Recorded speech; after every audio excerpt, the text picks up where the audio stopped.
Emma Davis hurried down the deserted hallway of Westlake University's Humanities Department, her heels clicking sharply against the polished floor.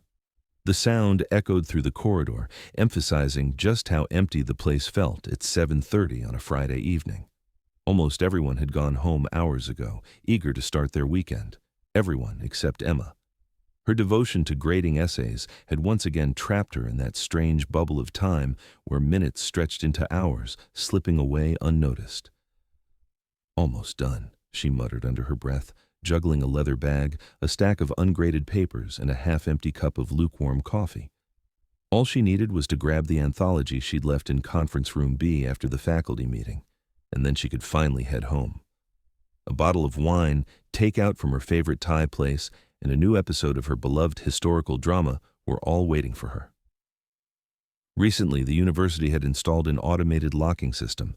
Every room would seal itself at exactly 8 p.m., a new security measure after a few mysterious equipment disappearances last semester. Emma checked her watch. 25 minutes, plenty of time. But as she neared Conference Room B, she noticed something strange. The door was slightly ajar, and a thin strip of light spilled into the dim hallway. The room should have been empty. Everyone had left hours ago. She hesitated, her grip tightening on her coffee cup.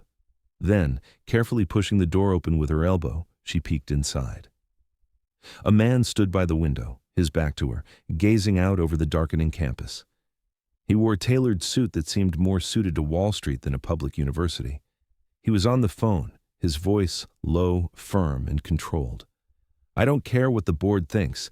These numbers don't justify the investment. If we don't change course now, we're throwing money away." He paused, listening to whoever was on the other end. "Look, I'm still at the university. We'll talk tomorrow." Emma cleared her throat softly.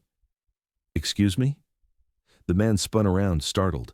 He was younger than she expected, early 30s maybe, with dark hair, sharp features, and striking blue eyes shadowed by fatigue. "Sorry," he said quickly, slipping his phone into his pocket. "Didn't realize anyone was still here." "I just came for my book," Emma replied, nodding toward the anthology resting on the conference table. "Didn't mean to interrupt." "You didn't," he said with a tired but disarming smile. "That was a call I was hoping to end anyway." He extended a hand. "Liam Carter." Emma shifted her cup precariously onto the pile of papers and shook his hand. "Emma Davis. I teach in the English department." "Ah, so this is your natural habitat," Liam said, glancing around the room. "I'm just a visitor. The business school invited me to give a talk on entrepreneurship, and Dean Whitman suggested we meet here afterward to discuss potential investments." At that, something clicked in Emma's mind. Liam Carter, the tech entrepreneur who'd made headlines for selling his software company for nearly $1 billion. His new venture, Carter Innovations, had become a rising star in artificial intelligence. The university had been courting him for months, hoping for a generous donation. "Of course," Emma said. "I've heard your name come up quite a bit at our department meetings." Liam smirked slightly. "Only good things, I hope?" "Well," she replied carefully, "the science and engineering folks are certainly thrilled about your visit." She hesitated for a beat. The truth was, many in the humanities viewed people like him with suspicion, tech moguls who built empires on algorithms and data, but seemed to forget the human stories, the ethics, and the creativity those numbers could never capture. "Let's just say," she continued diplomatically, "we're curious how your passion for AI connects with our concerns about its impact on literature, creativity, and critical thinking itself." As she spoke, the clock above the door ticked softly, 7:45. The lights flickered once, then steadied, and in that brief flash of shadow, Emma felt something shift in the air, a faint sense that this quiet encounter was only the beginning of something far bigger and far more dangerous. Liam smiled, a warm, rich sound that seemed to fill the entire room. "So, in other words, you're afraid I'm funding technology that might make your job obsolete, right?" he teased lightly. "Don't worry, Professor Davis. No machine could ever replace a literature professor. After all, who else would make college students read Beowulf in Old English?" Emma couldn't help but smile. "It's just professor, not doctor. And for your information, I specialize in 19th century American literature, not medieval texts." "The 19th century," Liam repeated thoughtfully. "Whitman, Dickinson, and the rest." Emma was impressed. Most of her students could barely name anyone besides Edgar Allan Poe. My mother was an English teacher, Liam added, almost as if he'd read her thoughts. She made sure I had a strong foundation in the classics before I plunged into the world of coding and venture capital. Suddenly, a robotic chime echoed through the room, followed by a calm, monotone announcement. Attention! The building will be locked in 15 minutes. Please make sure to collect all personal belongings before leaving. Emma glanced at her watch. Time to go. She stepped forward to grab her anthology, but in her haste, her elbow knocked over her coffee cup. The dark liquid splashed across the desk, spreading fast, straight toward Liam's expensive leather briefcase. "Oh no!" Emma gasped, dropping her papers and lunging forward. She snatched the briefcase just before the coffee reached it, but in doing so, she tipped over a pitcher of water. The cold stream raced across the table in the opposite direction. "I'm so sorry," she blurted, mortified. Liam grabbed a handful of napkins from a nearby table and tossed some to her. "It's fine," he said calmly, though a faint brown stain now marked the cuff of his crisp white shirt.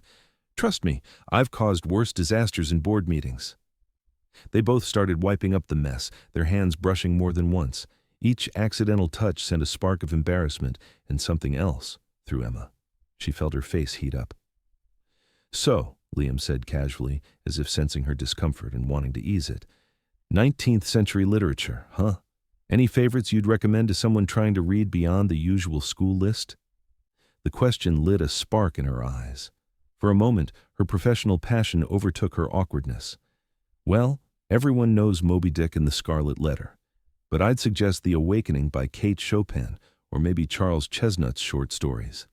They were ahead of their time, exploring identity and social limits long before it was popular." "I'll have to read those," Liam replied, genuinely intrigued. Just then the announcement returned, this time more urgent. "Attention, the building will be locked in 5 minutes. Please exit immediately." "We really should go," Emma said, gathering her things. She stuffed the slightly damp anthology into her bag.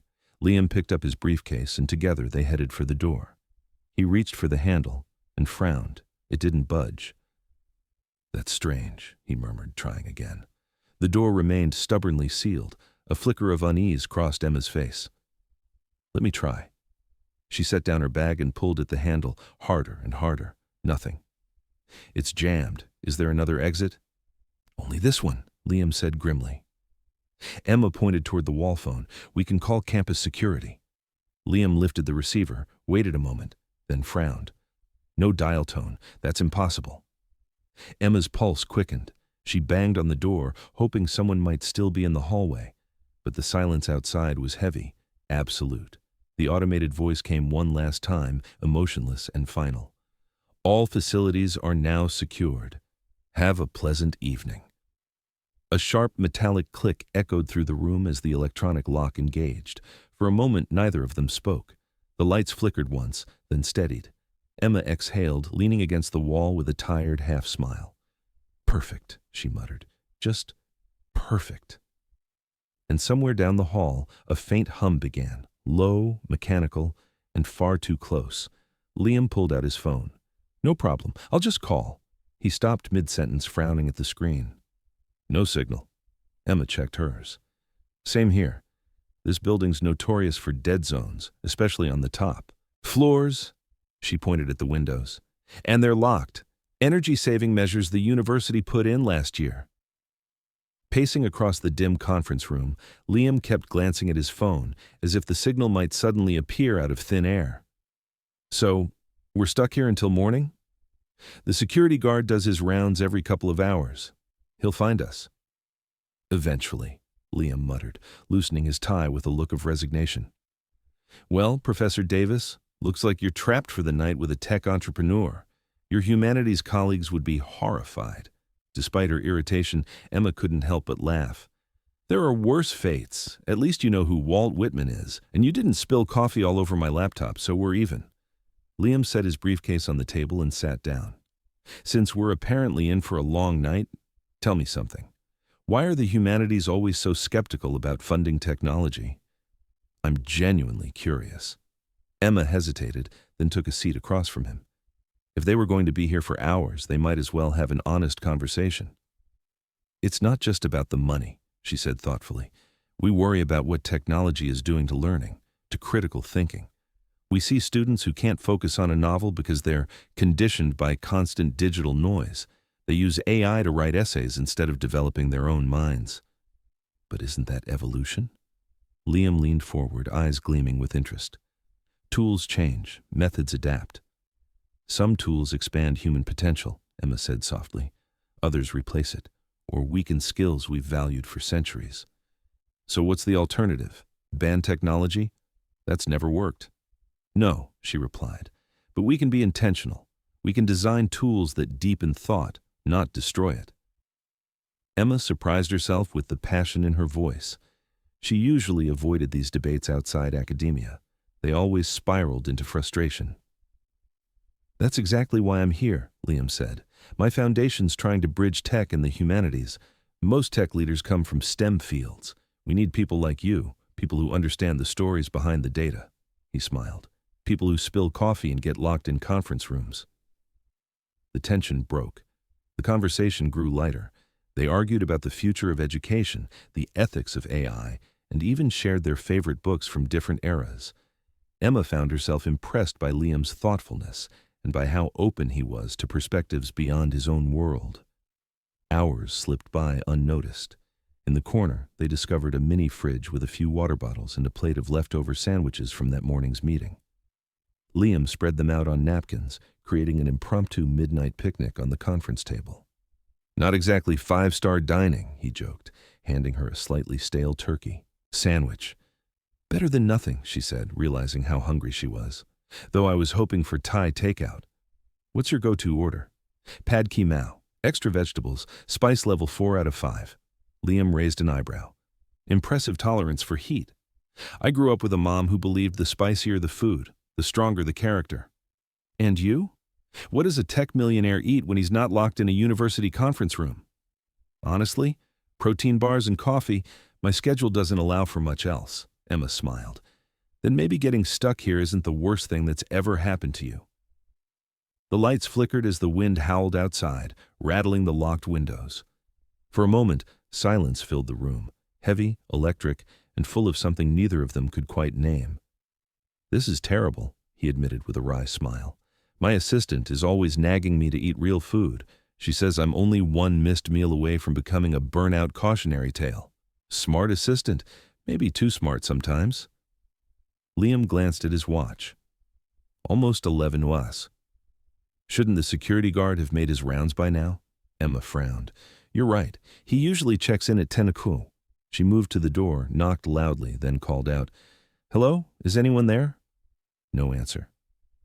Maybe he's on the other side of the building, Liam suggested, though his confidence was thin. Or it could be Roger's night. He sometimes switches with the guard on weekends. Emma sighed. Looks like we're stuck here for the night. Well, Liam said, gesturing to the plush chairs in the conference room, there are worse places to spend the night. And worse company, Emma thought, feeling her cheeks warm at the unspoken compliment. She hadn't spent hours in a continuous conversation with anyone in months, maybe even years. Her life had sunk into a predictable rhythm of lectures, office hours, research, and solitary evenings. Being trapped here with Liam Carter was strange, but thrillingly awakening. Returning to her chair, she asked, Tell me about your foundation. What exactly are you hoping to achieve? As Liam spoke about his dream, bridging technological innovation with humanitarian values, Emma found herself captivated, not just by his ideas, but by his passion. His eyes sparkled as he described creating tools that amplify human creativity rather than replace it, programs making high-quality education accessible to those often left behind by tech progress. The problem with most tech leaders, he said, is we get so caught up in what we can build, we forget to ask what we should build, and how our innovations might reshape society in unpredictable ways.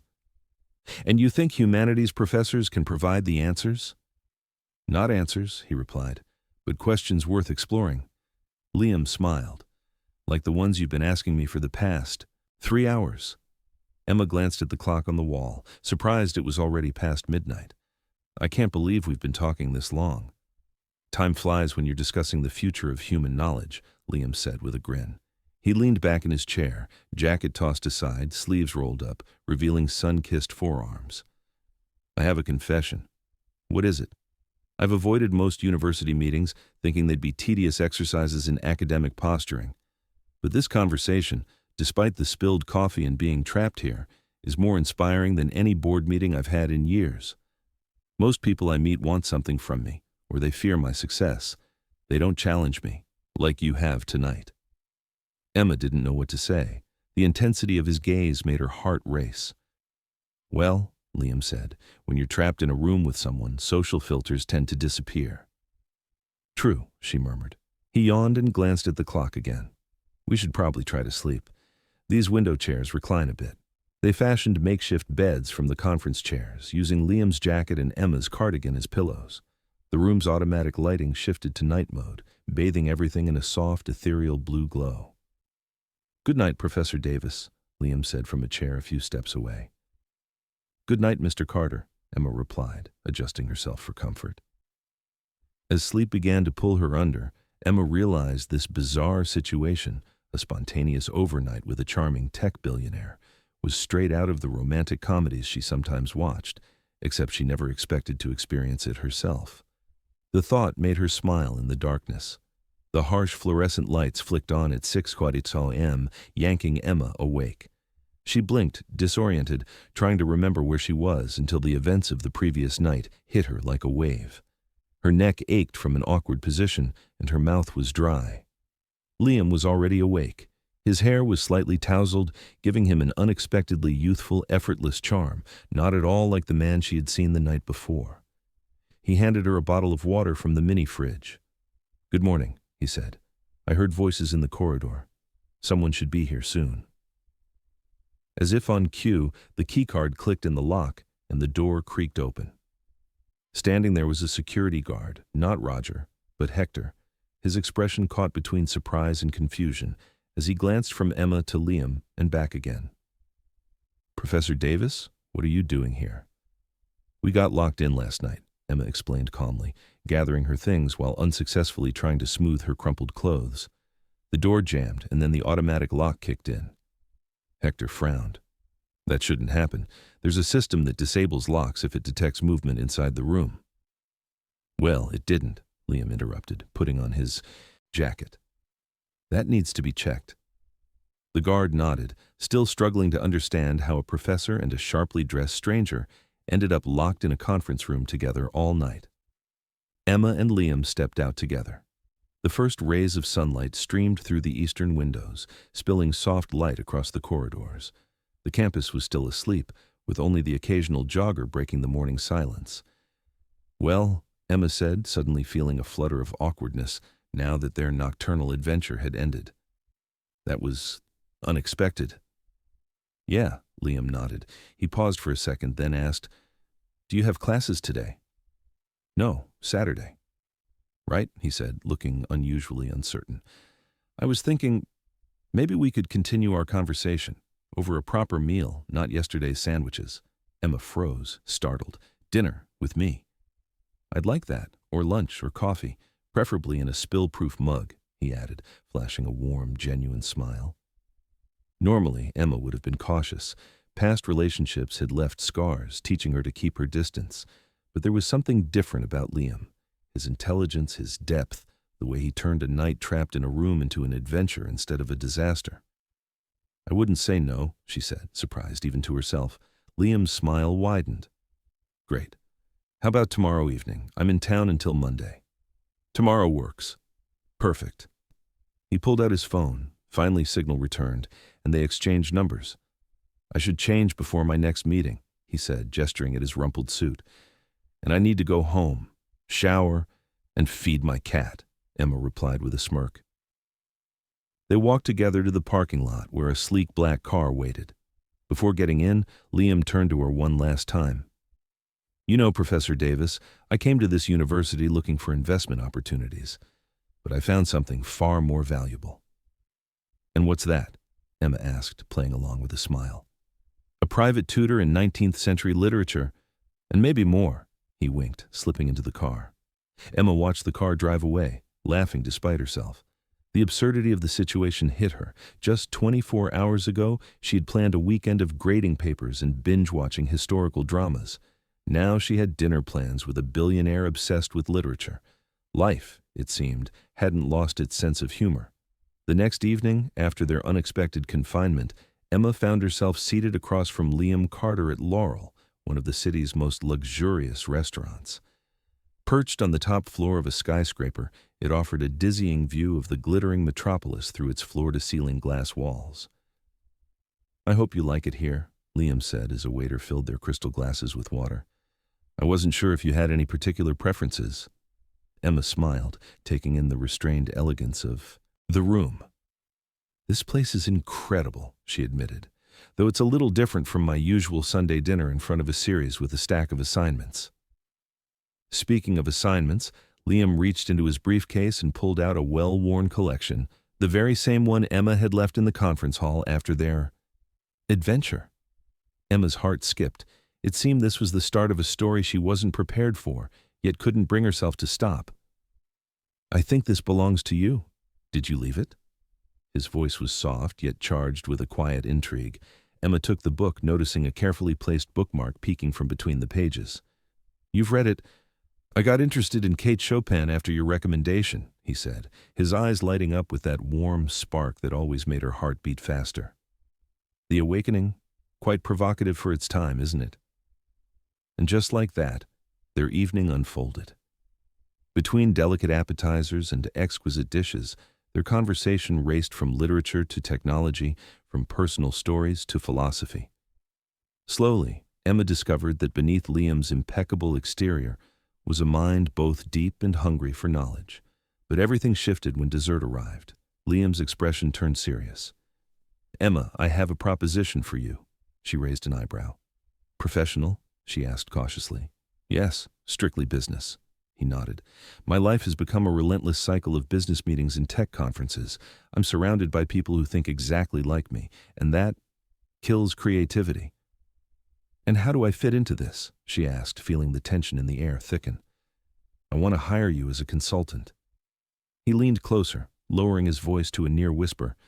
"One evening a week, you'll guide me through ideas, authors, and perspectives that are completely outside my world. Think of it as a private course in intellectual diversity." Emma set her fork down. "You want me to be your humanities coach?" "Exactly. Naturally, with generous compensation." She considered it. Strange, yet undeniably intriguing. "Why me? There are plenty of more experienced instructors." "Because you challenge me without belittling. Because you love ideas, not just academic credentials. And because I didn't mind spending 12 hours in a room with you.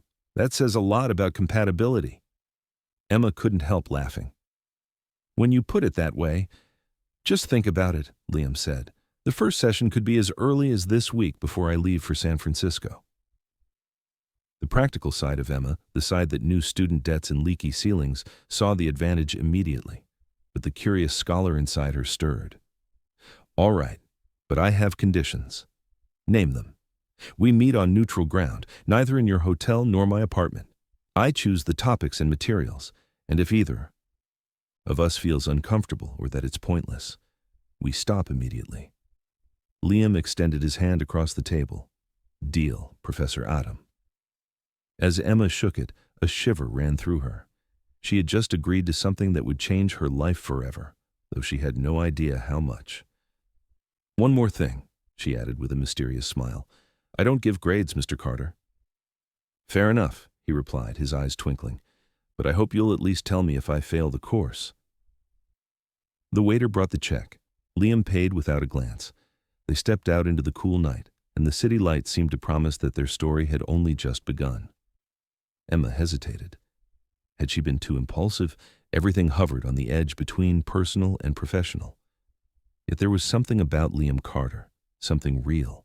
His genuine curiosity about her world, the spark that ignited whenever they met, it made her willing to take the risk. After years of predictable routine, maybe this little dive into the unknown, was exactly what she needed. The Metropolitan Museum wasn't exactly a typical classroom, But as Emma watched Liam study the Hudson River School landscapes with focused intensity, she realized this had become her favorite class. It had been only 3 weeks since their unusual arrangement began, yet they had already created a rhythm, one that hardly felt like work. Thomas Cole believed that nature reveals a divine truth, Emma explained, as Liam traced the play of light and shadow on a canvas. These landscapes aren't just pretty pictures, they're moral manifestos reflecting America's relationship with the wild. Liam nodded, fully absorbed. They were shaping a national identity through art. Exactly, just like your tech platforms shape cultural narratives today. This was their version of code. The words hung between them. In that suspended moment, Emma realized they had both changed, and something far bigger was only beginning. Now Emma curated cultural events, art exhibitions, historical landmarks, literary evenings, using them as mirrors to modern challenges. Tonight, she had flown to New York, where Liam was attending a conference. His generous consulting fee covered the expenses. "You're getting better," Emma remarked, moving with him into the next gallery hall. They discussed how the past echoed into the present. "I have an excellent teacher," Liam replied, smiling in a way that conveyed more than professional respect. Something warm, personal. Between them, a rhythm emerged. Intellectual debates flowed effortlessly into candid confessions and back again. Emma learned about Liam's upbringing in a modest family, his mother a school English teacher, his father a mechanic. Liam had taught himself to code as a teen. He shared stories of early failures, his fear of being an imposter despite his success, and growing frustration with the closed world of Silicon Valley. In turn, Emma opened up, her passion for teaching, her struggle to secure a permanent position in a department that undervalued her research, and her family's disappointment over her unprofitable path. "By the way, speaking of connections," Liam said, pausing in front of a painting of a woman reading by lamplight, "I have a board meeting tomorrow about a new educational platform. I really need your insight." "I'm hardly a tech expert." "That's exactly why I need you. Everyone else there is an engineer or investor." Emma hesitated. "Liam, I don't think this is part of our agreement. Consider it an extension of our lessons. I'll double the pay." His voice grew serious. "Emma, I value your perspective, not just on art and literature, but on how real people engage with technology." There was such sincerity in his tone that refusal felt nearly impossible. "Okay," she agreed, "but I'll tell it like I see it, even if the board doesn't like it. I wouldn't expect anything less." When the museum closed, they went to a small Italian restaurant in Greenwich Village. Cozy, intimate, checkered tablecloths, candlelight, warm shadows. "You know," Emma said, twirling linguine on her fork, "this is our 5th dinner, but the first that isn't part of the professional agreement." Liam paused mid-sip. "You think so, Professor Davis?" Heat rose to her cheeks. "Just an observation. Curious." Liam set down his glass. "I find myself thinking about this arrangement more and more." "Oh?" She tried to keep her voice steady, even as her heart raced. "It's become the best part of my month. I look forward to your updates on new lessons more than the reports on my company's performance. I try to make cultural education exciting," Emma replied, a hint of a smile in her voice. "It's not just the content, Emma." Liam reached out, brushing her fingers lightly. "It's you." For a heartbeat, the air between them seemed to thrum with tension and something more. Emma knew she had to keep her distance. He was her client. Yet the spark that had ignited that first night in a closed negotiation room had only grown stronger since. Before she could respond, Liam's phone vibrated. He glanced at the screen, his expression tinged with regret. "Sorry, that's my assistant. Something about tomorrow's presentation." Emma withdrew her hand. "You should take it, I understand." "Thanks." He stepped outside. Emma was left alone, her thoughts swirling. This wasn't in the plan. She was supposed to be his cultural consultant, not falling for him. Yet here she was, a literature professor caught in the plot of the most cliched romance novel she'd ever critiqued. When Liam returned, his eyes were apologetic. "I'm really sorry, but I need to handle this right now. Can I have the driver take you back to your hotel?" His voice was quiet, almost protective. "Of course," Emma said, forcing a smile over her disappointment. Duty called. Outside the restaurant, waiting for the car, Liam turned to her. 9 a.m., New York office, Carter Innovations. My assistant will send the details. I'll be there. He paused, then stepped closer, brushing a soft kiss on her cheek. Thank you. Not just for tomorrow, but for the past few weeks. You've changed my perspective on so much. The gesture was fleeting, yet it took Emma's breath away. Confusion, desire, or something more dangerous. The car arrived. Liam opened the door for her, and in that instant, Emma wondered, had their professional collaboration already crossed the line? And was she ready to walk down this path filled with risk, passion, and uncertainty? The next morning, Emma walked through the sleek, ultra-modern corridors of Carter Innovations, feeling slightly out of place. Her tailored blazer and academic skirt stood out against the casual, tech-driven vibe of the office. Employees threw curious glances as the assistant led her to the conference room. Liam greeted her with a warm smile and introduced her to his team, impeccably dressed executives alongside slightly rumpled IT geniuses, clearly wondering why a professor was there. Professor Davis is consulting on our educational platform, Liam explained. She knows how people actually learn, not just how we think they should. The presentations began. Charts, numbers, technology. Emma listened closely, taking notes, observing. Finally, Liam turned to her. Emma, what do you think? All eyes on her. Silence. Your platform has impressive features, she began carefully, but it's missing the most important part, the essence of education. And what's that? Asked Dario, the technical director, his tone cool and skeptical. Learning isn't just a cognitive process, she said firmly. It's emotional, it's social. Your system tracks comprehension, but completely ignores engagement and the search for meaning. Our metrics. Think about it, she interrupted, voice sharpening. The most important lessons in your life. Where did they come from? Algorithms? Or from people, mentors, friends, those who challenged you? A tense silence fell over the room. Liam's eyes met hers, pride mixed with something else. If you want to revolutionize education, Emma continued, don't just build another content delivery platform. Create a space for dialogue, debate, and shared discovery. With digital tools, yes, but with a human heart. By the time she finished, even Dario was nodding. The atmosphere in the room had shifted.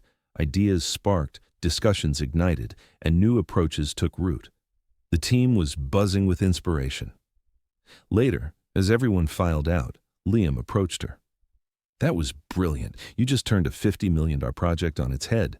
I just said what any humanities person would say, Emma replied modestly. Exactly why I needed you, he said, his hand brushing lightly against hers. The team's heading to lunch to continue the discussion. Will you join us? Emma felt the eyes of Liam's colleagues on her, some curious, some speculative. Actually, I need to prepare for my flight. Class is tomorrow.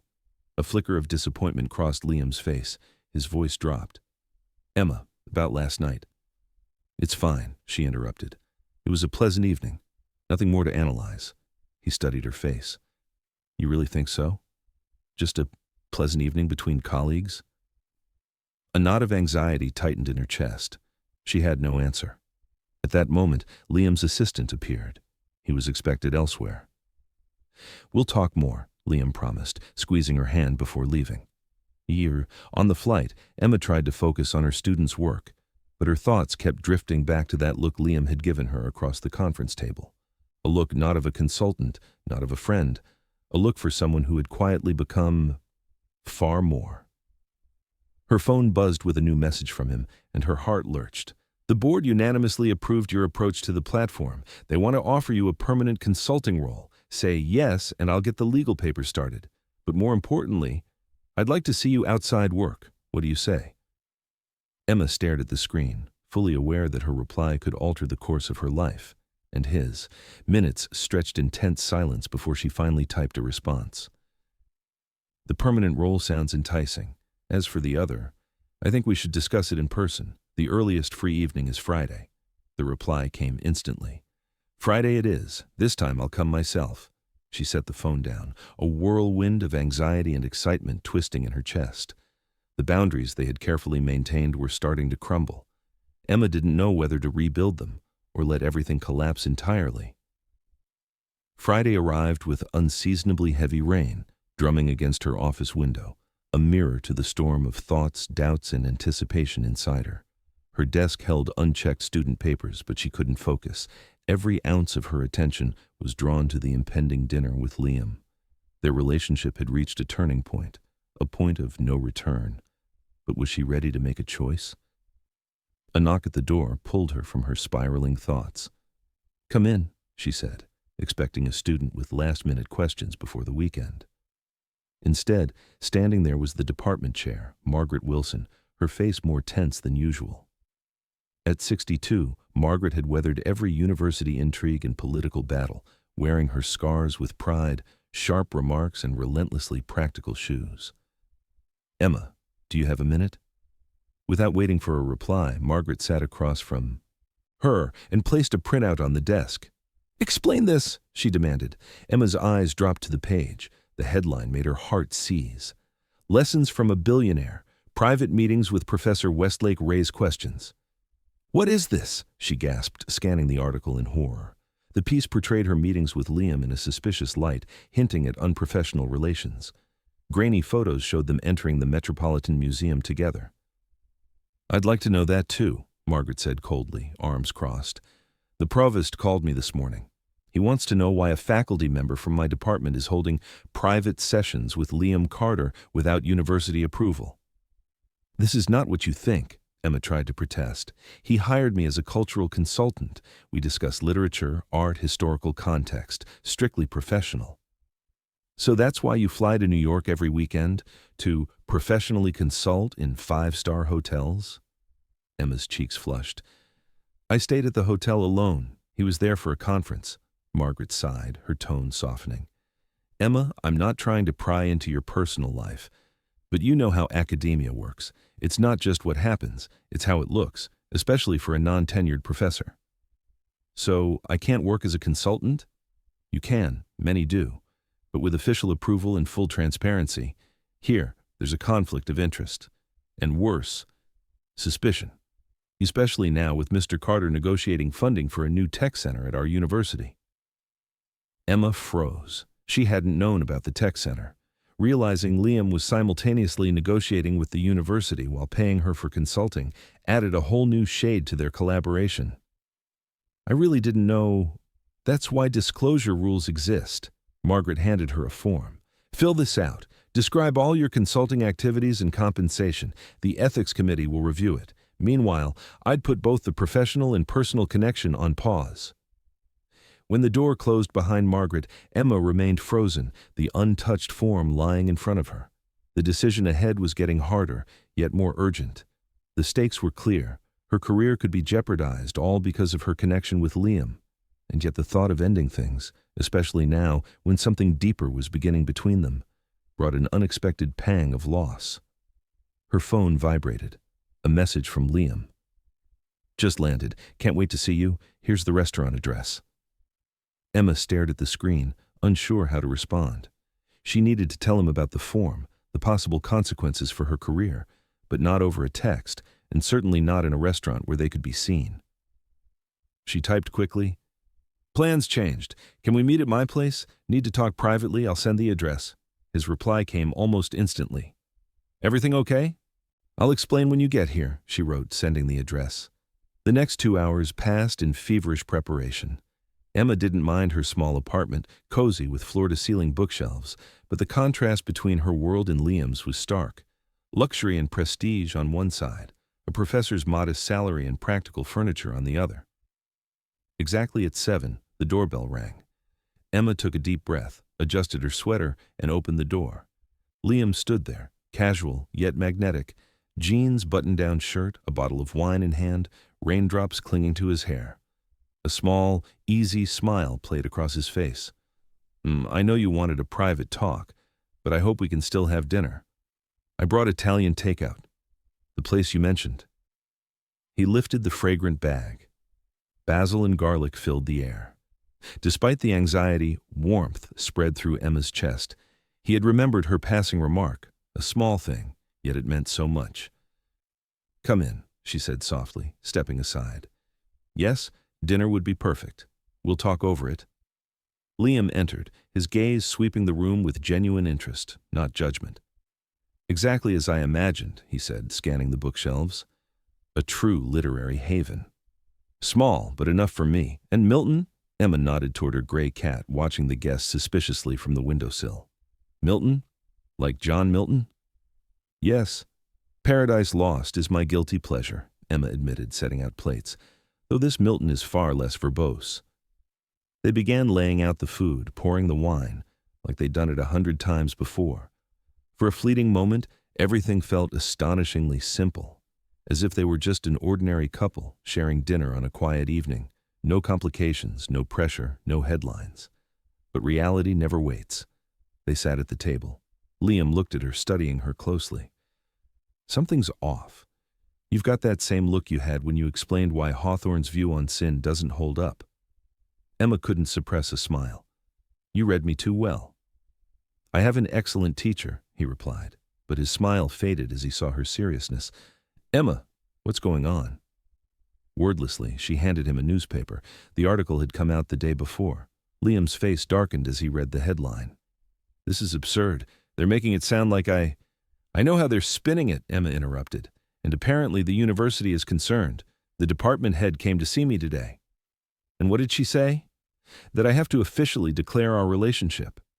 And until the ethics committee finishes its review, we have to pause everything. That's her exact words. Liam set down his fork. The air seemed to thicken. Because I'm negotiating funding with the university, he said quietly. You never mentioned that, Emma whispered. It wasn't relevant to us. He reached out, brushing his fingers over hers. Emma, I can explain. The way you're feeling has nothing to do with my discussions about the tech center. But does it? She asked, her voice trembling with unease. You've integrated my ideas into your education platform. I've sat on your board. The lines are already blurred. Because you've become more than just a business partner to me, Liam whispered, gently entwining his fingers with hers. These weeks weren't just about culture and education. His sincerity made Emma's heart tighten. For me too, she admitted, the confession heavy with all the complications it carried. If we were just consultant and client, it would be simpler. And who are we? His question hung in the air, demanding an answer Emma was afraid to give. Before she could respond, a phone rang, her department head's familiar ringtone. I have to answer, she said reluctantly, carefully pulling her hand away. Margaret's voice was tense. Emma, have you checked your email? The student newspaper just posted another article, and it's worse. They claim Carter Innovations has pledged $20 million to the tech center on the condition that certain professors are appointed. What? Emma exclaimed, glancing at Liam, whose face mirrored her growing concern. Absurd, she muttered. Absurd or not, Margaret continued, the vice-chancellor has called an emergency ethics committee meeting tomorrow at 9 a.m. He wants you there and demands all documents regarding your agreements with Mr. Carter. Emma relayed the call to Liam. His expression shifted from alarm to irritation. This is spinning out of control, he muttered, running a hand through his hair. 20 million tied to appointments, complete fabrication.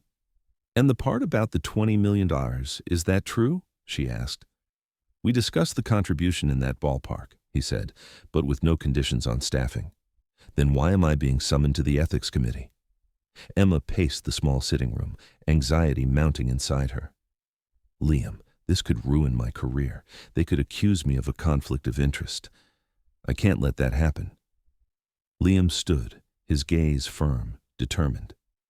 I'll speak to the committee myself, explain that our relationship developed completely separate from any university dealings. Our relationship? Emma repeated, her voice tight. And what exactly does that mean? What's happening between us? His sudden candor caught her off guard. For a moment he looked uncertain. I care about you more than I expected, he admitted. More than is reasonable, given the circumstances. That's not an answer, she said. I can't clearly define what we are. He stepped closer, his voice softer, deliberate. I know one thing, Liam said, his voice low but steady.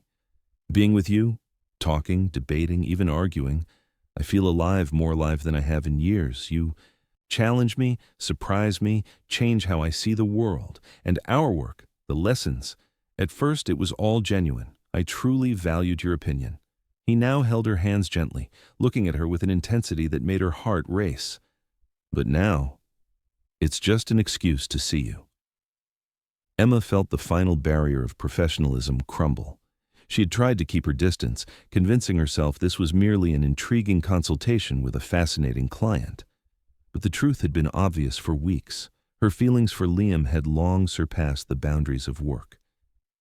"It's complicated," she whispered. "Life rarely is simple," he said softly, a warm smile tugging at his lips. "But some complications are worth embracing." Their eyes locked, the tension that had been building for weeks finally snapping into something electric. Liam's gaze dropped to her lips, a silent plea hidden in their depths. But at the very moment, Emma's phone buzzed. A new email. Reality crashed back in. "It's from the professor," she said, checking the screen. "The ethics committee wants all our correspondence, emails, messages, contract details." Liam frowned thoughtfully. "Then maybe we should give them exactly what they want." "What do you mean?" "Full transparency," he said, his hands tightening around hers. "We'll hand over every message, every email, the original consulting contract. Let them see there's nothing inappropriate in our professional or personal relationship. We tell them the truth. Everything developed naturally, separate from any business dealings with the university." He squeezed her hands. "Emma, we have nothing to hide. Our relationship might be complicated, but it's genuine." She wanted to believe him, wanted to trust that their situation could be explained so simply. But years in academia had taught her one thing. Perception often matters more than truth, especially when power and money are involved. "But it still looks bad," she countered. "You're a billionaire, a tech entrepreneur negotiating with the university, and secretly paying a faculty member for lessons. Don't you see how it looks?" "I do," his voice sharpened slightly. "But I also know the truth. I met you by chance. I was genuinely impressed by your mind, and I wanted to learn from you." "Should I have walked away?" he asked, a hint of frustration in his tone. "Just because I was negotiating with your employer?" "Maybe, or at least been upfront from the start. And now? Should I leave?" he asked quietly but firmly. "Do you want me to go, Emma?" Her heart wrestled with her mind. Rationally, ending both their professional and personal connection would have been the easiest solution. But the thought of never seeing him again, of returning to her orderly yet lonely life, brought a pain she couldn't ignore. "No," she finally admitted. "I don't want that." Relief softened his features. "Then we face this together. I'll contact the ethics committee tonight, request to attend the meeting, and lay our story bare." "And if they decide our relationship is a conflict of interest?" Emma asked, anxiety creeping into her voice. "Then I step away from the university negotiations," Liam answered immediately, his confidence unwavering. "There are plenty of institutions eager for Carter Innovation's support, but there's only one Professor Emma Davis." The simplicity and sincerity of his words stole her breath. No one had ever chosen her over a $20 million deal. "You'd really do that?" she asked, disbelief shading her tone. Liam stepped closer, brushing his fingers against her cheek. "Emma, when I found myself in that conference room with you, something unexpected happened. I found someone who sees me not just as a wealthy tech founder, but as a person beneath the mask, someone who challenges my thoughts rather than agreeing blindly. That's rare in my world, and it's worth protecting." The sincerity in his voice shattered Emma's last walls. She leaned into his touch, meeting his gaze. "I suppose we should get ready for tomorrow's meeting," she said. "Then get ready," he replied with a smile, eyes drifting to her lips. This time, the kiss didn't stop. It began gently, a cautious exploration, before deepening into a release of months of tension and unspoken attraction. Emma responded in surprise, wrapping her arms around his neck as his hands pulled her close. When they finally parted, slightly breathless, Liam rested his forehead against hers. "For the record," he whispered, "this definitely wasn't in our contract." Emma laughed, her voice trembling slightly. "And it certainly isn't in the hourly pay." "Good thing I'm open to negotiating new terms," he said warmly, close enough to make her heart race. "Let's start with dinner, before it gets cold." By the time they returned to the table, the food had cooled, but was still delicious. Emma felt a strange mix of anxiety and hope. Tomorrow would bring scrutiny, piercing attention from colleagues, and perhaps career-defining consequences. Yet watching Liam attempt to win over her skeptical cat with tiny pieces of chicken, she couldn't regret the path that had led them here. No matter what the ethics committee decided, no matter the obstacles ahead, one thing was clear. A chance night locked in a conference room had sparked a connection worth fighting for. The gray, dreary morning mirrored Emma's mood as she prepared for the ethics committee meeting. She chose her outfit carefully, a dark blue blazer and pencil skirt, professional but approachable. Her academic armor, as she sometimes called it. Liam had left late last night after they had mapped out a strategy together. Their farewell at the door had been long and tender, filled with promises to meet at the administration building at 8:30. Gathering documents, contracts, emails, notes, Emma felt a storm of anxiety and determination. Her phone buzzed with a message from Liam. "I'm on my way. Remember, we have nothing to hide. See you soon." The simple words calmed her. Whatever happened today, she would not face it alone. The campus was quiet, students still asleep on a Saturday morning. At the foot of the steps, Liam waited in a sharp graphite suit that likely cost more than her monthly salary. But when he saw her, genuine joy lit his eyes. "Good morning," he said, offering a cup of coffee from a local cafe. "Almond milk, 1 sugar, just like you like it." "Thank you," Emma replied, touched more than she expected. "Ready?" he asked. "As ready as one can be to defend against fabricated accusations." His smile was tight, not quite reaching his eyes. "Emma, whatever happens in there." He didn't finish. At that moment, the vice-rector's assistant appeared at the top of the stairs. "The committee is ready for you," they announced. What Liam intended to say went unspoken, and they followed the assistant into the massive stone building. Emma felt Liam's hand brush her lower back, a brief grounding gesture, before entering the room that resembled a courtroom. The committee sat behind a long table, 2 solitary chairs waiting for Emma and Liam. She recognized every member, including Margaret Wilson and Vice-Rector Jenkins, who wouldn't meet her eyes. "Thank you for arriving promptly," the Vice-Rector began in an official tone. "Today's meeting has been convened to examine a potential conflict of interest between Professor Davis's university role and her private engagements with Mr. Carter, whose company is negotiating with Westlake." Liam spoke gently but firmly. "Allow me to immediately refute the false allegations published in the student newspaper. Carter Innovation's negotiations with Westlake have never included conditions regarding faculty appointments. Our support for the university's tech initiatives is based solely on merit." The vice-rector nodded. "We have received your official statement, Mr. Carter. However, today the committee's concern centers on the undisclosed consulting work of Professor Davis with you." All eyes turned to Emma. She straightened, her academic training kicking in. "My consulting work with Mr. Carter began after a chance meeting in Conference Hall B last month," Emma began. "He expressed a desire to gain deeper insight into human perspectives, and I agreed to serve as a cultural consultant. Our agreement was entirely educational and separate from any negotiations between Mr. Carter and the university. I now understand that I failed to disclose this as required by university policy." Margaret indicated it had been Emma's oversight. Emma admitted she hadn't realized Mr. Carter was negotiating with the university when they made their agreement. Upon learning this yesterday, she immediately began preparing all necessary disclosure documents. "Convenient timing," remarked Professor Harrington, a senior faculty member notorious for his strict adherence to university rules. "With all due respect," Liam interrupted, calm but commanding, "Professor Davis has been utterly professional in our interactions. We have submitted full documentation demonstrating the educational nature of our work." "The committee has reviewed your materials," the vice-rector acknowledged.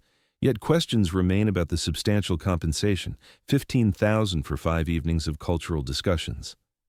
Emma felt her cheeks flush. Framed this way, it did sound suspicious.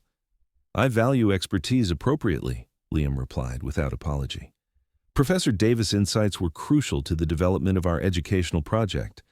This compensation reflects not only her time, but the immense value she added to my understanding of the human aspects of technology."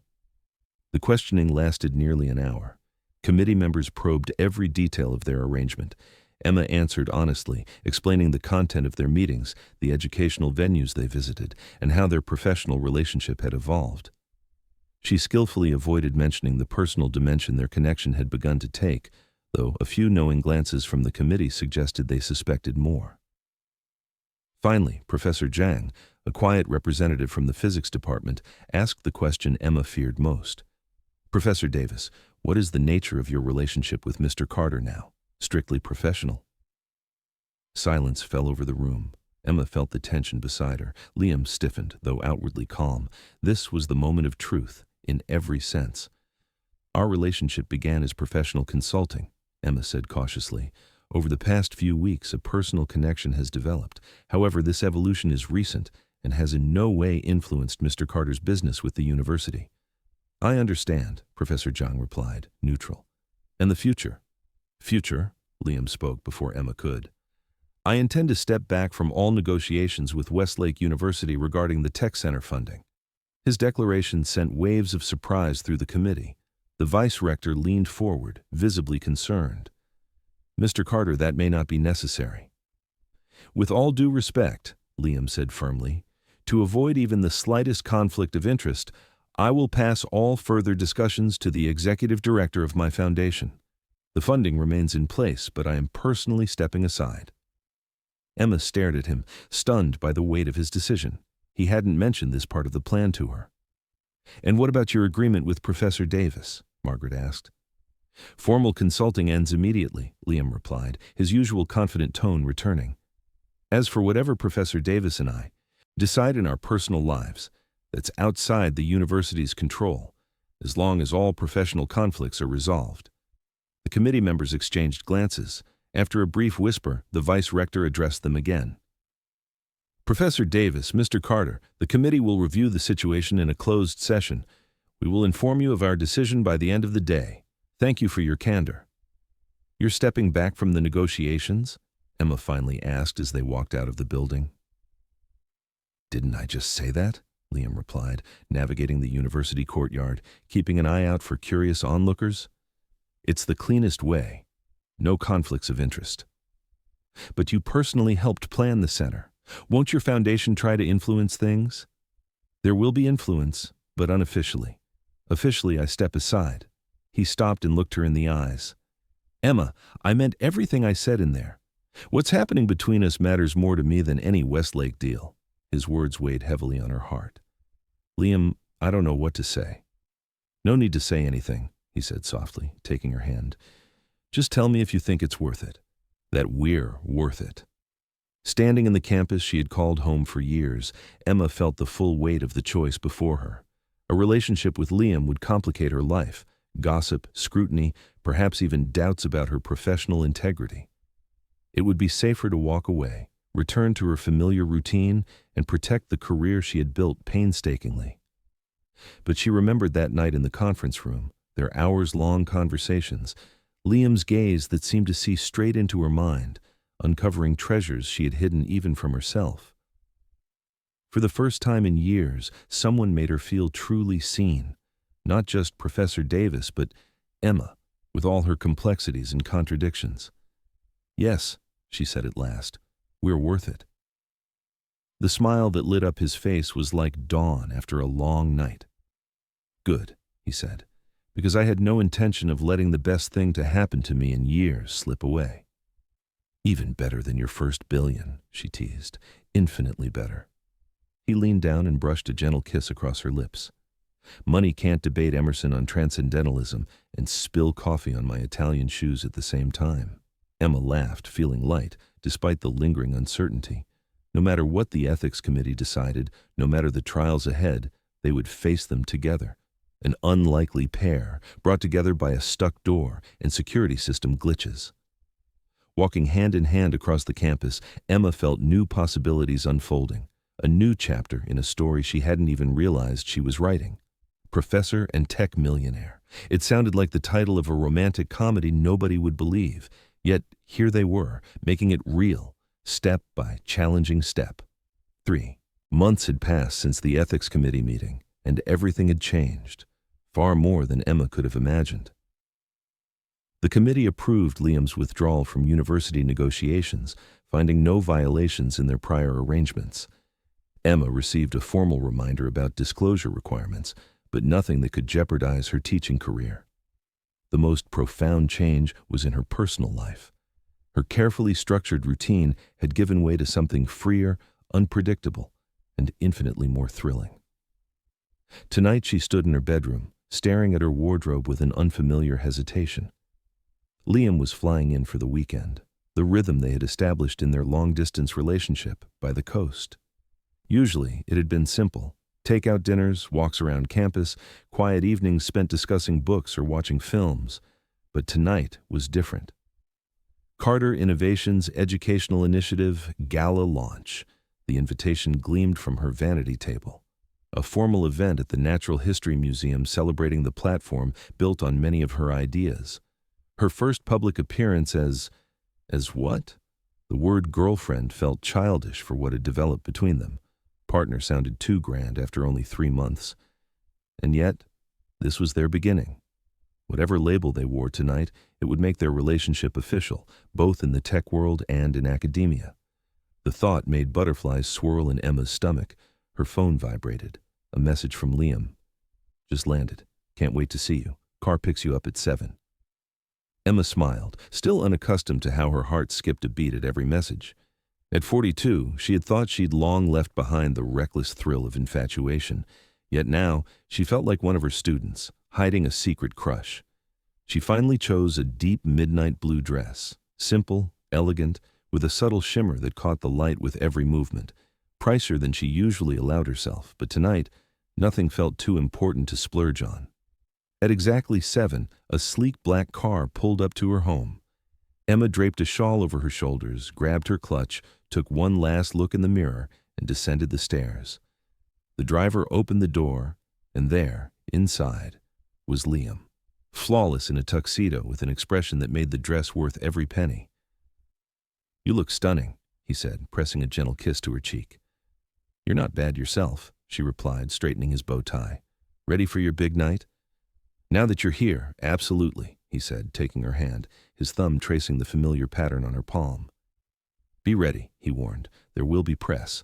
Tech journalists, education reporters, maybe even mainstream media, given the scale of the initiative."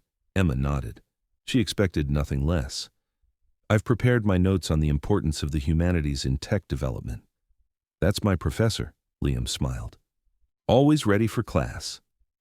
The museum glimmered under the lights, transformed into a venue of understated grandeur. As the car pulled up, photographers lined the walkway, flashes bursting one after another, greeting the arriving guests. "Last chance to back out," Liam whispered. "We could just ditch this and grab pizza." Tempting, but Emma shook her head. "This matters to you, so it matters to me, and I want to see how you operate in your element." "Hardly an element," he said dryly, "but I appreciate the support." They stepped onto the red carpet, and the flashes intensified. Emma heard Liam's name called from every direction as photographers jostled for his attention. He guided them with practiced confidence, holding her hand firmly, his touch warm and reassuring along her back. "Mr. Carter, who's your guest?" one reporter asked. Liam paused, turning to the voice. "This is Professor Emma Davis from Westlake University, whose contributions were pivotal in shaping the educational philosophy of our new platform." "You two together?" another shouted. Emma felt Liam tighten his hand at her waist, a silent question. They had discussed how to answer these things, but left it for the moment. "Professor Davis is brilliant, charming, and endures my endless questions about 19th century literature," he said calmly. "I'm lucky she decided to spend time with me both professionally and personally." He smiled at Emma and added, "Now, if you'll excuse us, we have guests to greet." Inside, the event was in full swing. Tech leaders mingled with educators, politicians, and celebrities, all drawn by the promise of the new Carter Innovation Project and its charismatic founder. Emma noticed several university presidents, including her own, nodding at her with raised eyebrows. A tall woman in a striking red dress approached, kissed Liam on the cheek, and gave Emma a curious glance. "You must be the professor I've heard so much about." "Emma, this is Vanessa Mercer, our director of marketing," Liam introduced. "Vanessa," said Professor Emma Davis, humanities expert. Vanessa appraised Emma carefully. "Your influence is felt throughout the project. I was skeptical when Liam insisted on overhauling half our platform based on your feedback, but the results are impressive." I just offered a perspective, Emma replied modestly. The heavy lifting was done by your team. Don't let her downplay her contribution, Liam interjected. Emma completely transformed our approach to engagement, that human element our early users love. It's all thanks to her. Vanessa's smile grew slightly enigmatic. Looks like she's influenced you too, Liam. I haven't seen you this inspired by a project or a person in years. Before Emma could process the remark, other executives approached, each eager to meet the woman who had apparently captured not just their CEO's professional respect, but his personal attention as well. They asked Emma about her academic work, her views on technology and education, and, more subtly, her relationship with Liam. All the while, Liam remained attentive, proudly introducing her to colleagues. This was the side of him Emma rarely saw, a confident business leader commanding respect, yet radiating the same charismatic warmth that had drawn her from the start. You're quite the star, he murmured when they finally found a quiet spot near one of the exhibition installations. My board is already scheming how to lure you out of academia. I'm quite content with my tweed jacket and office full of books, Emma replied, accepting a glass of champagne from a passing waiter. The corporate dark side doesn't appeal to me. Judging by this crowd, there's better coffee here and a lot more networking. She sipped, watching the crowd. Besides, someone has to make sure the next generation understands life isn't only about algorithms. Speaking of the next generation, Liam nodded toward a group of young people entering the hall. Here come the scholars. Emma followed his gaze. 20 teenagers dressed formally stepped inside, their faces a mixture of nervousness and excitement. They look scared, she observed. Wouldn't you be? Most of them have never been to anything like this. Liam's expression softened. I remember my first fancy tech event. I was in a rented tuxedo 2 sizes too big and spent the whole night afraid of saying something that would give me away. And now you run these events yourself. Life takes unexpected turns. He squeezed her hand. Exactly. If that conference room door hadn't jammed, I'd never have discovered your passion for precision or your astonishing ability to fall asleep in uncomfortable chairs. Or your secret talent for turning stale sandwiches into a midnight feast, Emma laughed, remembering their first night together. We should check on those students, Liam said, finishing his champagne. Make sure they know they're just as important here as anyone else. They approached the group, and Liam introduced himself without ceremony, immediately putting the teenagers at ease with his genuine interest in their studies and dreams. Emma watched in admiration as he connected with each student personally, sharing stories of his humble beginnings and inspiring them to reach for their ambitions. When he introduced Emma as the professor who helped him remember the human side of technology, she found herself drawn into conversations about literature, history, and the role of the arts in education. Several students expressed interest in humanities alongside technical subjects, and Emma encouraged them enthusiastically. You're good with them, Liam remarked later as they made their way toward the stage for his speech. You've got that professor magic, he added, adjusting her bow tie for the moment. You challenge them and support them at the same time. But it's not magic. It's just that you see what lights their souls on fire. Emma straightened his impeccable bow tie, sensing a new weight in his eyes, a mysterious gravity she hadn't seen before. I need to tell you something before I go on stage, he said quietly. About this announcement, something I haven't told you yet. A flicker of unease passed through Emma's chest. That sounds ominous. No, I promise. But just then, his assistant interrupted with a gesture. Time to go on stage. I'll tell you later. Just know, everything I'm about to announce comes from the right place. Before Emma could ask another question, Liam was already being introduced, greeted by a wave of applause. She took a seat in the front row, watching as he transformed into a confident speaker, the same person she'd seen in videos but rarely in real life. Thank you all for coming tonight, he began, his voice carrying effortlessly across the hall. 3 years ago, when we first envisioned this educational platform, our goal was simple: to create technology that makes learning accessible, engaging, and effective. He paused, scanning the audience. But along the way, something else happened. I met someone who made me think not only about efficiency, but about meaning. Not only about engagement, but about connection. Not only about accessibility, but about purpose. His gaze found Emma's, and warmth flooded her chest. This project grew thanks to one professor who dared to tell a tech CEO that he was missing the most important part. A ripple of laughter passed through the audience. She reminded me that education isn't just about transmitting information. It's about transformation. It's about becoming more human through ideas, culture, and connection with one another. Liam went on to detail the platform's features, its potential for global educational access, and a scholarship program for talented students from underserved communities. Emma felt a strange mix of pride and apprehension. His acknowledgement of her influence touched her, yet dozens of curious eyes were now on her. And, finally, Liam continued, the important announcement of the evening. Carter Innovations is establishing the Humanities and Technology Initiative, a $20 million fund to support research and teaching at the intersection of technological innovation and humanistic knowledge. Emma's breath caught. This was what he had wanted to tell her. This fund will finance research projects, curriculum development, and student initiatives across 20 universities nationwide, including $5 million allocated to Westlake University to create a Humanities and Technology Center under the leadership of Professor Emma Davis. The hall erupted in applause. Emma sat frozen, stunned by the announcement. A center under her direction. She had just heard of it. Professor Davis embodies the interdisciplinary thinking so essential to modern education, Liam continued, seemingly oblivious to her shock. Her vision of technology, rooted in human stories, ethics, and cultural understanding, will shape not just this center, but our company's approach to educational innovation for years to come. The applause swelled as Liam finished his speech and stepped down from the stage. Emma gathered herself, watching him make his way back to her, accepting congratulations from the crowd. "Surprised?" he asked, his eyes shining with excitement. "That's putting it mildly," she whispered. "Liam, you just announced a center under my leadership without even discussing it with me first." His smile faltered slightly. "I wanted it to be a surprise.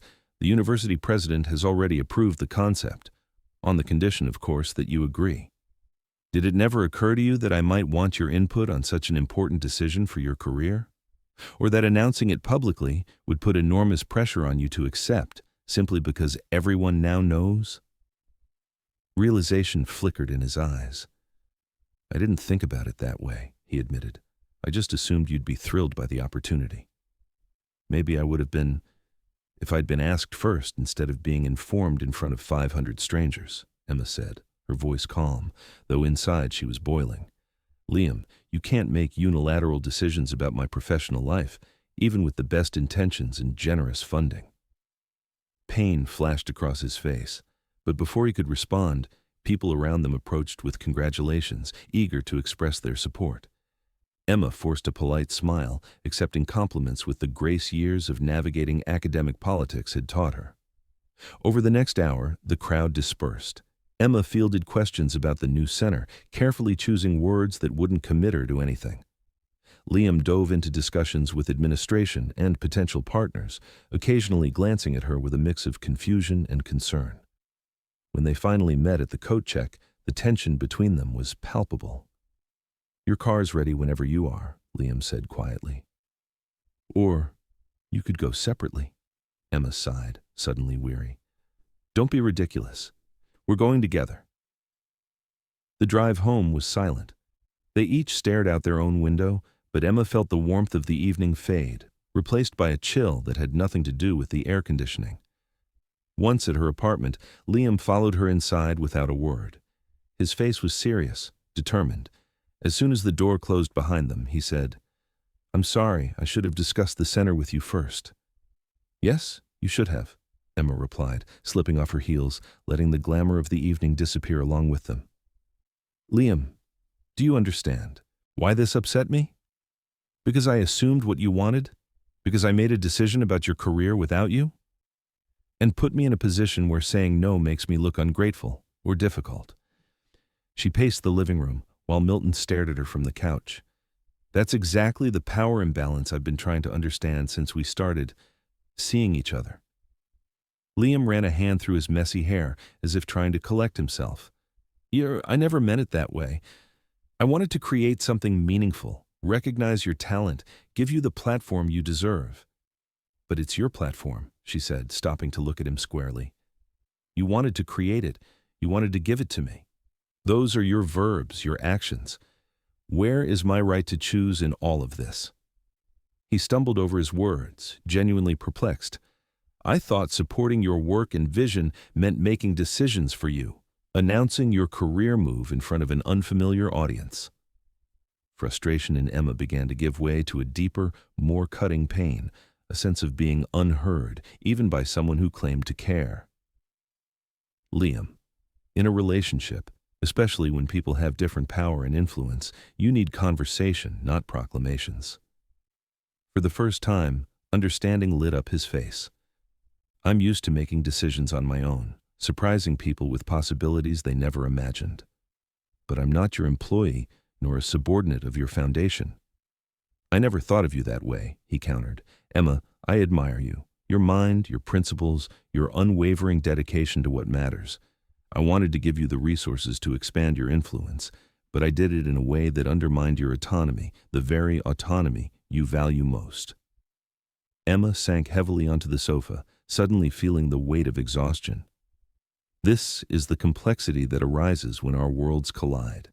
You're used to resources solving problems and creating opportunities, but here, it's different. I've learned to manage scarce resources carefully, to navigate institutional limits, to achieve progress step by step. Liam sat beside her, leaving a respectful space between them.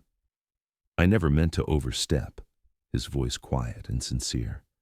I just got carried away with the idea of what we could create together and forgot to make sure we were building it together from the start. The deep regret in his voice softened Emma's anger. It wasn't malice or a desire to control, just the collision of different worlds, different views on power and possibility. The center itself isn't a bad idea, she admitted. In fact, it aligns with what I've long supported. But the process matters, Liam. How we get there is as important as where we're going. I'm beginning to understand. He carefully reached for her hand. Can we start over? Pretend I never made that statement and instead properly ask for your input on building the center? Despite herself, Emma felt a smile tug at her lips. That would be difficult considering the university president was in the room and has already sent me congratulations.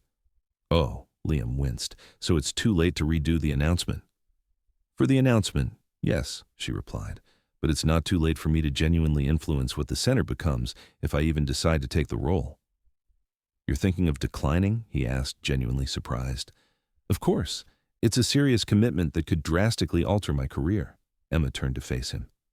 Liam, I need to know that if we continue our relationship, you will respect my independence, both professionally and personally, that you'll consult me before making any decisions that affect me, no matter how well-intentioned.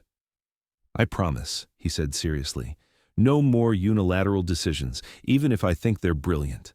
And no trying to solve relationship problems with your money, she raised an eyebrow. So no sending you first editions of Emerson as an apology? That, Emma smiled, will be an acceptable exception. The tension between them began to melt as Liam gently drew her closer. I'm truly sorry. I wanted to do something meaningful for you, but I did it all wrong. I know.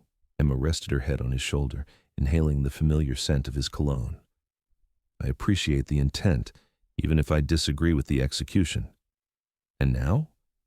What about us? And the center? She thought seriously. The center needs careful thought. And we, she looked at him, seeing both hope and doubt in his eyes, are learning to find common ground between our different worlds. Tonight was a mistake, but we can learn from it. Liam nodded, relief softening his features. I'm ready to learn and become better. That's all anyone can ask. Emma kissed him gently, and the day's tension finally released. You said you wanted to skip the ball and have pizza? I did. He smiled warmly and sincerely, though I thought that option was off the table since we're here. It's never too late for pizza, Emma said with a smile, pulling out her phone. I think we both need to hit the reset button on this evening.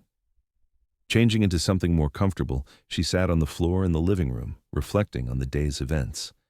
The announcement had been hasty and poorly thought out, but the center itself was a chance to bring her dream of tech-driven education to life, with respect for boundaries and honest dialogue. Perhaps their personal relationship and professional collaboration could coexist without overshadowing each other. Sharing pizza and laughing at the evening's awkward moments, Emma realized that, despite their differences, being together felt exactly right. Liam listened intently, not interrupting, as she shared her first ideas for the future of the center. He asked questions, clarified details, but didn't jump to conclusions, as if trying to make up for past mistakes. "You know," he said when the conversation quieted a bit, "when we got locked in that conference room months ago, I never imagined it would end up like this. That we'd be eating pizza in sweatpants after a gala night argument," she teased with a sly smile. He smirked. "No, that we'd be building something together, in work and in life. Even though our worlds are so different," his gaze softened, becoming more serious. "I've dated women who only wanted my money, and those who hated me for it. But you're the first to see me for who I really am." Emma put down her slice of pizza and met his eyes. "And you're the first to show me that my knowledge, my academic perspective, can matter outside the university walls." She reached out and took his hand. "We'll figure it out, Liam. We'll find the balance between your world and mine." He squeezed her fingers a little tighter. "I hope so, because despite today's awkward moments, I think I'm falling for you, Professor Davis." The words hung in the air, both a confession and a challenge. Emma's heart beat faster, but this time it wasn't fear. It was recognition, the truth she had long been afraid to admit aloud. "That's convenient," she whispered, "because I think I'm already there, Mr. Carter." His smile as he pulled her closer was worth every difficulty, every argument, every step where they had to learn to understand each other. They knew that challenges lay ahead, many of them, but now they were together. Two people from different worlds building a bridge where there had once been a chasm. Exactly 1 year after that day when they had been locked in Conference Room B, Emma and Liam stood in the same space, but it was unrecognizable. The ordinary university conference room had transformed into the heart of the new Center for Humanities and Technology, her center. "Not quite what I remember," Liam remarked, glancing at the glass walls, digital panels, and panoramic windows overlooking the campus. "But the coffee machine is way better now," Emma replied with a light smile, running her hand over the polished table, "and it's much harder to spill on it." The past year had been a whirlwind of change. After long negotiations with the university and with Liam, Emma had agreed to lead the center on her terms. She retained her teaching position, taught only one course per semester, and ensured decisions were made collaboratively, not dictated by the sponsor. Liam kept his word. He provided resources without limiting her freedom. Their relationship had changed, too, deepened. A complicated, long-distance romance across coasts and thousands of miles, but with a shared purpose. "Ready for the opening ceremony?" Emma asked. In half an hour, officials, journalists, and representatives from, say, Carter Innovations would arrive. "Almost," he replied, pulling a small box from his pocket. "I wanted to give this to you before it starts." Emma raised an eyebrow in surprise and opened the box. Inside lay an antique key on a silver chain. "He was removed during renovations," Liam explained.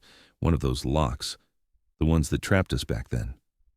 I decided to keep it, to remember how it all began. From the moment we got stuck together," Emma smiled, lifting the pendant. "The best security system malfunction of my life." He helped her fasten the chain around her neck. "Though I hope we won't have to repeat such malfunctions to move to the next stage," he added softly. Emma smiled. "I think now we can open doors without locks. Together." There was something in his voice that made her look up sharply. "And when exactly will that happen?" Instead of answering directly, Liam took her hands in his. "This year has taught me more than all my previous years in tech. I've learned patience, the importance of listening before acting, and how valuable perspectives different from my own can be." His eyes didn't leave hers. "Most importantly, I realized, some connections are worth reorganizing your entire life around." Emma's heart raced as Liam dropped to one knee, still holding her hands. Emma Davis, you challenge me, keep me grounded, and make me better every day. Would you agree to a more serious arrangement than our current consulting one? From his pocket, he produced a second, smaller box. Will you marry me? The ring was perfect. A vintage setting with a central diamond surrounded by sapphires as blue as her eyes. Not ostentatious despite Liam's means, carefully chosen to reflect her taste and style. You didn't announce this in a room full of strangers, Emma whispered, her voice trembling with emotion. Progress, Liam smiled hopefully. So, is that a yes? She pulled him up to his feet. Yes, but with conditions. I expect nothing less, Professor. I keep my surname professionally. We maintain separate residences if work demands it. And you promise to never make unexpected career announcements without consulting me? Agreed on all points. His smile widened. Any other conditions before we seal this agreement? Emma pretended to ponder, then said only one thing. You must kiss me right where you first realized I could make even the complex sound fascinating. That, Liam said, pulling her close, is the easiest condition you've ever set. Their lips met, and in the distance, the sounds of guests arriving for the ceremony reached them. Soon, colleagues, officials, and the press would surround them. The private moment would give way to celebration. But for now, in the room where their story began, they closed the circle. From an accidental lock to a conscious promise, from professional exhaustion to a deep connection. When they finally parted, Liam still held her. We should probably join the others before someone starts looking for us. Right, Emma agreed, gently straightening his tie. Though part of me hopes the door sticks again, for old times' sake. This time, we'll manage without faulty locks. Liam kissed her briefly but warmly. I'm exactly where I want to be, and I have no plans to go anywhere. Hand in hand, they stepped toward the guests, leaving Conference Room B behind, but carrying its legacy. An unexpected beginning to a story neither could write alone, yet one they would craft together, chapter by chapter. When the ribbon was cut and the hall erupted in applause, Emma caught Liam's gaze through the crowd. His face radiated the same warmth and intelligence as the first day. Yet after a year of shared trials, barriers overcome, and mutually respected boundaries, it was even deeper. Professor and tech billionaire, still learning from each other, continuing to build bridges between their worlds, and embarking on the most important collaboration of their lives.